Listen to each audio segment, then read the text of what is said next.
रजनी प्रकाश फाउंडेशनच्या वतीने आंबेगाव तालुक्यातील आरोग्य सेवेत कार्यरत असलेल्या डॉक्टर, नर्सेस, आरोग्य कर्मचारी आणि आशा वर्कर यांच्यासाठी दीपावली भेटवस्तू आणि फराळ वाटपाचा एक स्नेहपूर्ण कार्यक्रम नुकताच मंचर उपजिल्हा रुग्णालय येथे उत्साहात पार पडला। या कार्यक्रमाच्या माध्यमातून आरोग्य कर्मचाऱ्यांच्या कामाप्रती कृतज्ञता व्यक्त करण्यात आली। यावेळी उपस्थित मान्यवरांनी उपस्थितांना मार्गदर्शन केले। कार्यक्रमात अध्यक्ष शरद बँक देवेंद्र शेठ शहा, चेअरमन भीमाशंकर कारखाना बाळासाहेब बेंडे आणि अरुण गिरे यांनी मार्गदर्शन केले। त्यांनी आरोग्य कर्मचाऱ्यांच्या अखंड सेवेबद्दल त्यांचे कौतुक केले। मार्गदर्शनानंतर आंबेगाव तालुक्यातील उपजिल्हा रुग्णालय, ग्रामीण रुग्णालये, आरोग्य केंद्रे आणि उपकेंद्रे येथील सर्व डॉक्टर्स, नर्सेस, आरोग्य कर्मचारी तसेच आशा वर्कर यांना दीपावलीच्या निमित्ताने भेटवस्तू आणि सुग्रास फराळ वाटप करण्यात आले। विशेषतः महिला कर्मचाऱ्यांना साडी आणि इतर दीपावली भेटवस्तू देण्यात आल्या। यावेळी तालुका आरोग्य अधिकारी डॉक्टर तुषार पवार, अधीक्षक उपजिल्हा रुग्णालय मंचर डॉक्टर शिवाजी जाधव, तालुका आरोग्य अधिकारी डॉक्टर ढेकळे, अधीक्षक ग्रामीण रुग्णालय घोडेगाव डॉक्टर नंदू वनवे यांच्यासह माजी उपसरपंच सुनील बानखेले, उपाध्यक्ष भैरवनाथ पतसंस्था सागर काजळे, सभापती निलेश उर्फ स्वामी थोरात, सुहास बानखेले, लक्ष्मण थोरात, विकास बानखेले, बंटी थोरात, गोकुळ पोखरकर, पत्रकार DK वळसे आदी मान्यवर मोठ्या संख्येने उपस्थित होते। रजनी प्रकाश फाउंडेशनच्या या उपक्रमामुळे आरोग्य कर्मचाऱ्यांमध्ये समाधानाचे आणि उत्साहाचे वातावरण निर्माण झाले। या ठिकाणी रजनी प्रकाश फाउंडेशनच्या माध्यमातून मिळाली आणि एक सहवासाचा आनंद माझ्या बहिणींच्या बरोबर करावा एवढाच बाकी उद्दिष्ट असतो आणि त्याला नामदारांनी शिवाजीदादांनी तुम्हाला या निमित्तानं भेटावं, पण कुठल्या ना कुठल्या कार्यक्रमाच्या निमित्तानं ते जरूर आपल्याला भेटत असतात। पण आज या आमच्या सगळ्याच्या माध्यमातून या ठिकाणी आजही एखादी दुसरी गोष्ट या ठिकाणी पवार साहेबांनी किंवा आमच्या आशा वर्करनी मागताना आणखीन काय मागितलं की काहीतरी दुसऱ्या गोष्टी व्यक्तिगत मागण्यापेक्षा मागितलं तर माझ्या तालुक्यातल्या सर्व रुग्णांकरता जी आम्हाला अडचण येते ती शुगर टेस्टिंगचं, ब्लड टेस्टिंगचं मशीन, ब्लड प्रेशर काउंट करण्यासाठीचं मशीन, म्हणजे या देखील ज्या तुम्ही केलेल्या आहेत त्या सर्वसामान्य गोरगरीब रुग्णांकरता तुम्ही मागणी केलेली आहे आणि बाळासाहेब बेंडे यांनी त्या सांगितलेलं आहे की बीपीचं मशीन आणि शुगर टेस्टिंगचं मशीन या ठिकाणी नामदार दिलीप वळसे पाटील यांच्या वाढदिवसाच्या निमित्तानं 30 ऑक्टोबरच्या आसपास मिळून जातील। त्यामुळं याची काही कमतरता राहणार नाही। खऱ्या अर्थाने अनेक गोष्टी जेव्हा करायच्या असतात तेव्हा तुमच्याच माध्यमातून त्या ठिकाणी करणं शक्य होत असतं। मध्ये मी डॉक्टर पवार साहेबांशी बोललो तुमच्या टीमनुसार की माल न्यूट्रिशन म्हणजे कुपोषित म्हणजे कुपोषित माता आणि बालक हे या तालुक्यात होऊच नाही याच्यासाठीच शासकीय प्रोग्राम आणि खाजगीरित्या आपल्याला काय करता येईल त्याचा जर प्रोग्राम आपण बसून जर केला तर एक सुद्धा बालक असं कुपोषित जन्मू नये। कुठेही महाराष्ट्राच्या किंवा देशाच्या बातमीत आंबेगावात इतकी कुपोषित बालकांची संख्या आहे असं होऊ नये म्हणून त्याचा सुद्धा प्रोग्राम आम्ही या ठिकाणी डिझाईन करतोय।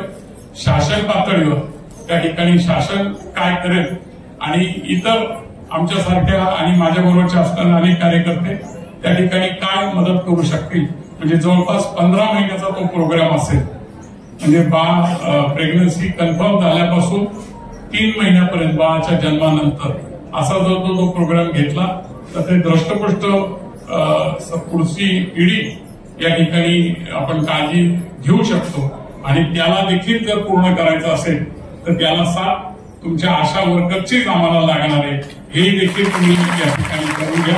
एवढंच या ठिकाणी या निमित्ताने मी सांगतो।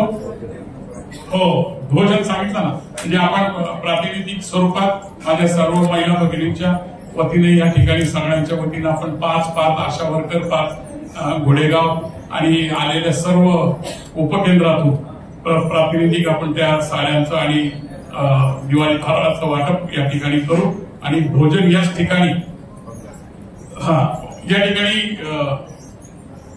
यांच्या सूचना आहेत की बाहेर वेगवेगळे टेबल या ठिकाणी लावलेले आहेत, म्हणजे तुमच्या प्रत्येकाची ती जी भेटवस्तू आहे ती गटवाईज त्या ठिकाणी कार्यकर्त्यांनी आयोजित केलेली आहे. तिथं ती तुम्ही भेटवस्तू घ्यायची आणि तुम्ही ते घेऊन येईपर्यंत इकडे पंगत लाग. फाउंडेशन काय आहे तुम्हाला माहिती आहे का? कोण आहे हे पण माहिती आहे का नाही? मी मुद्दाम सांगतो. देवेंद्र शेठ शहा यांच्या आई आणि वडील यांच्या नावाने एका मुलाने आपल्या आई वडिलांच्या साठी चालू केलेलं हे फाउंडेशन आहे.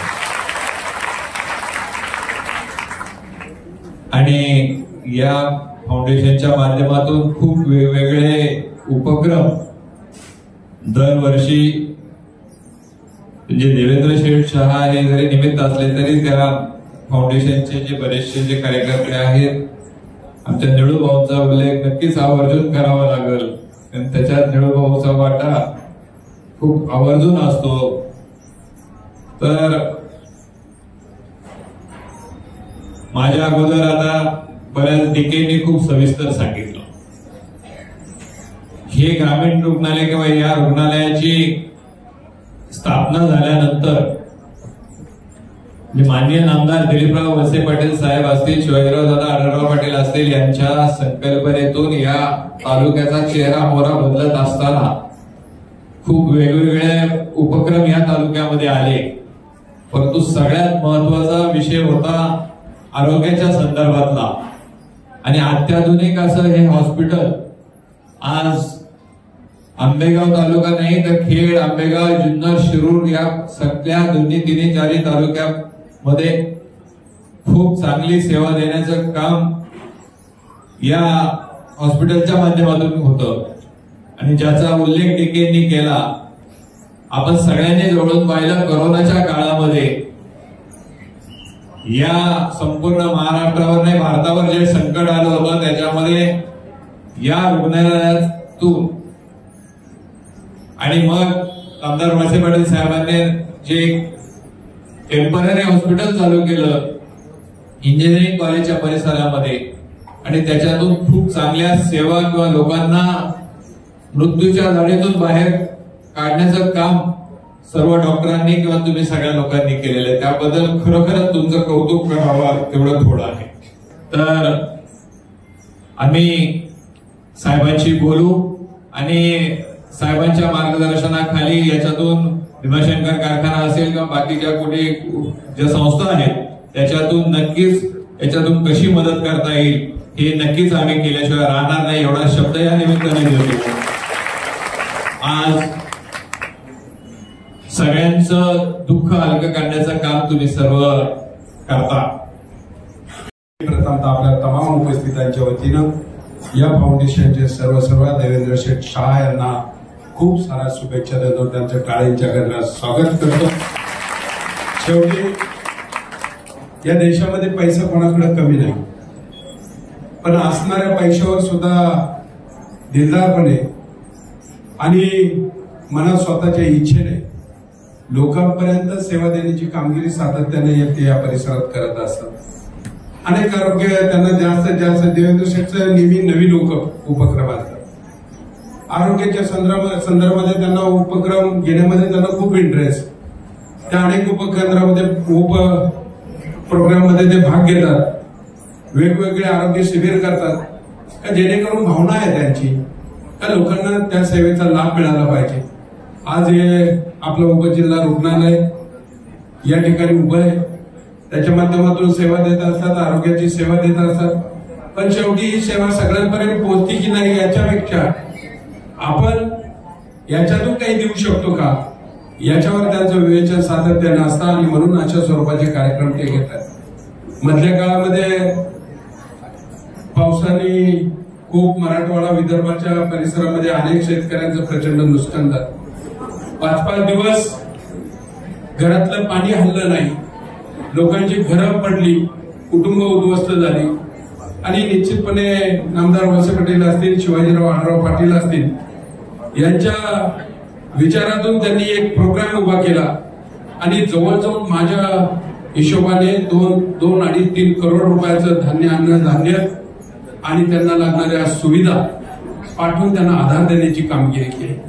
हे सहजासहजी अशा गोष्टी कोणाच्या लक्षात येत नाही. आपण जरी ठरवलं तर आपण आपल्या प्रपंचामध्ये दररोज इतकं व्यस्त असतो, तर दुसऱ्याला मदत करायची इच्छा असली तरी आपल्याला त्या प्रपंचाचा व्यस्त प्रपंचातून करता येत नाही.